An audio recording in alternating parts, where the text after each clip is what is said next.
மகாநதி சீரியலில் இன்றைக்கான எபிசோடுன்னு பார்த்தீங்கன்னா, பசுபதி விஜய் வீட்டுக்கிட்ட வந்துட்டியா அப்படின்னு சொல்லி கேட்குறாரு. வந்துட்டேன் அப்படின்னு சொல்லி பேசிகிட்டு இருக்காங்க. தயவு செஞ்சு என் பையன் வாய்ஸை கேட்கணும் அப்படின்னு சொல்லி பசுபதி சொல்கிறாரு.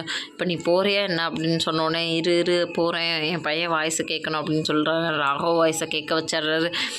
என் பையனுக்கு மட்டும் ஏதாவது ஒன்று ஆச்சு, உங்களை நான் சும்மா விட மாட்டேன் அப்படின்னு சொல்லி பசுபதி கோவப்படுறாரு. இப்போ பாரு பசு, இதெல்லாம் பேசுகிறதுக்கு நேரம் இல்லை, நீ ஹெட்செட் இருக்குல்ல அதை மாட்டிட்டு உள்ளே போ அப்படின்னு சொல்லிடுறாங்க. உள்ளே வந்தோடனே எல்லோரும் பார்த்து சாக்காயிடுறாங்க. எங்களை எங்கேயும் நிம்மதியாகவே இருக்க விட மாட்டியா அப்படின்னு சொல்லி சண்டை போட ஆரம்பிச்சிடுறாங்க.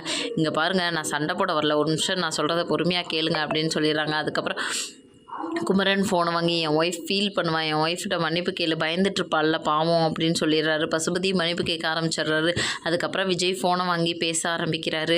இங்கே பாரு, இப்போ அங்கே இருக்கவங்க எல்லாருமே பயந்துட்டுருப்பாங்க அப்படின்னு சொல்லி பேசிகிட்டு இருக்கோடனே, நிவினும் தயவு செஞ்சு அவர் சொல்கிற மாதிரி நடந்துக்கங்க மாமா அப்படின்னு சொல்லி சொல்ல ஆரம்பிச்சிடுறாங்க. அதுக்கப்புறம் பத்திரத்தை எடுத்து, நீ பழைய பத்திரம் ரெடி பண்ணி வச்சுருந்தேல அதை கிழிச்சு போட்டுட்டு ஒரிஜினல் டாக்குமெண்ட்டை வந்து சாரதா ஆண்டிகிட்ட கொடு அப்படின்னு சொல்லி விஜய் சொல்கிறாரு. அதே மாதிரி ஒரிஜினல் டாக்குமெண்ட்டை சாரதாட்ட கொடுக்குறாங்க.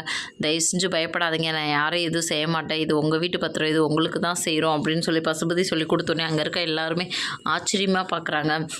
அதை காவேரி கையில் வாங்கிறாங்க. உடனே காவேரி கால் பண்ணி அதை ஒரிஜினலாக இல்லை டூப்ளிகேட்டான்னு செக் பண்ணு அப்படின்னு சொல்லிடுறாங்க. அதை செக் பண்ணி பார்க்குறாங்க. ஒரிஜினல் தாங்க எல்லாருமே அப்படின்னு சொல்கிறாங்க.